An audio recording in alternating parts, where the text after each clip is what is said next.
Assalamualaikum warahmatullahi wabarakatuh. Perkenalkan, nama saya Rizka Cesar Ramadan. Saya adalah mahasiswa Fakultas Ilmu Keolahragaan Universitas Negeri Padang dengan prodi Pendidikan Kepelatihan Olahraga. Baiklah, dalam video ini saya akan menjelaskan atau akan mempresentasikan sedikit tentang sistem energi latihan. Baiklah, yang pertama yaitu tentang energi atau kapasitas untuk melakukan kerja.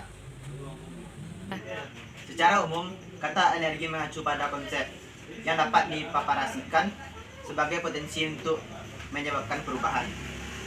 Definisi energi yang paling umum adalah suatu kerja yang dapat dilakukan oleh gaya tertentu, yaitu gravitasi, elektromagnetik, dan lain-lainnya.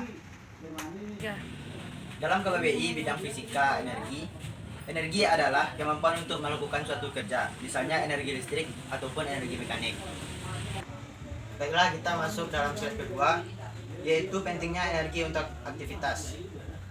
Dalam ilmu kimia, energi aktivitas merupakan sebuah istilah yang dicetuskan oleh Stephen Arrhenius yang didefinisikan sebagai energi yang harus dilampaui agar reaksi kimia dapat terjadi.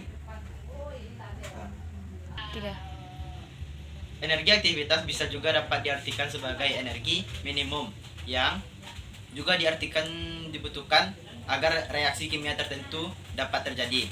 Energi aktivitas dapat dianggap sebagai besarnya penghalang potensial atau kadang-kadang disebut penghalang energi yang memisahkan minimal dari energi potensial permukaan yang berkaitan dengan keadaan termodinamika. Baiklah, kita masuk dalam slide ketiga, yaitu tentang kita menjelaskan sebuah gambar. Di gambar tersebut ada beberapa penjelasan. Yang pertama yaitu ATP merupakan sumber daya terbarukan yang diregenerasikan dengan penambahan gugus dari adenosis disfosfat atau ADP. P mewakili gugus fosfat dengan G hidrolis besar. Yang ketiga, energi untuk memfosforisasi ADP berasal dari reaksi katabolik dalam sel. Selanjutnya, siklus ATP adalah pintu putar di mana energi melewati selama transfernya dari katabolik ke jalur anaerobik. Yang terakhir, energi yang dihasilkan itulah yang menyebabkan adanya kontraksi dan reaksi otot sehingga terjadi gerak dan aktivitas. Baiklah, kita masuk dalam slide keempat. Di slide ini menjelaskan tentang sistem energi yang dibagi dua. Yang pertama yaitu anaerobik dan aerobik.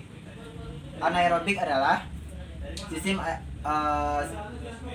tidak menggunakan oksigen untuk menghasilkan ATP. Berarti anaerobik itu tidak menggunakan oksigen untuk menghasilkan sebuah ATP. Sedangkan aerobik yang menggunakan oksigen untuk menghasilkan ATP dan untuk pembakaran pada otot. Jadi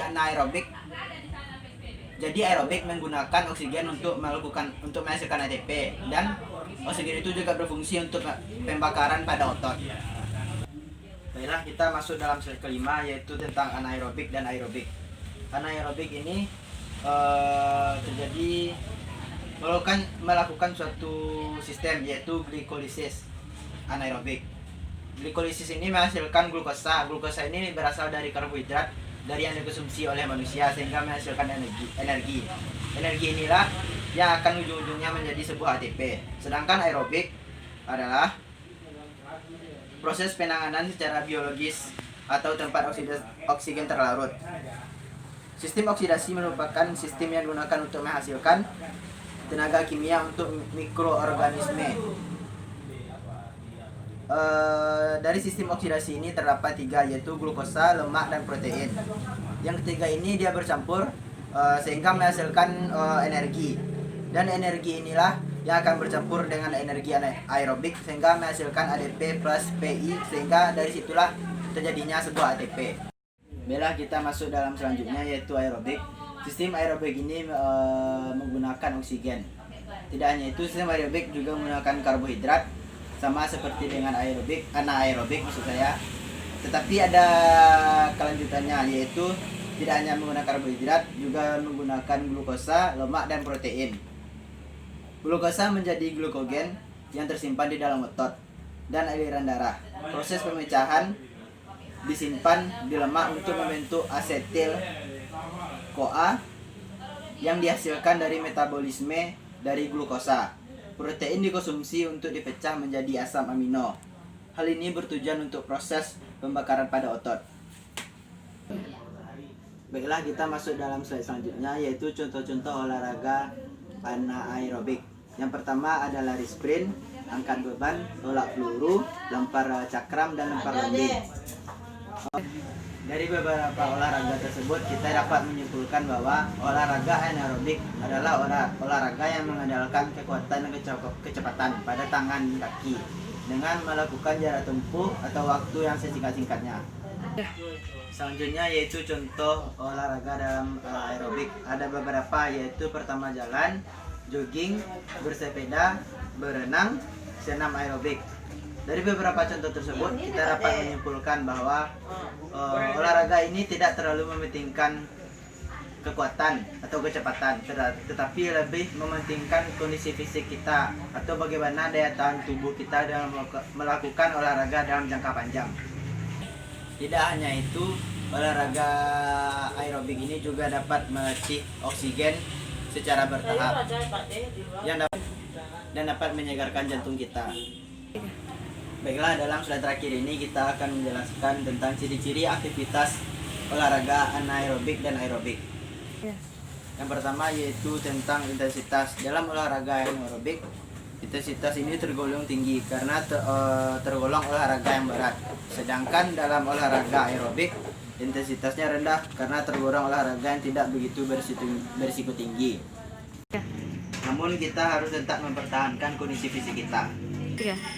Yang kedua yaitu tentang frekuensi. Dalam olahraga anaerobik, frekuensinya tergolong cepat, yaitu karena olahraga ini ditunjuk untuk melatih kekuatan otot.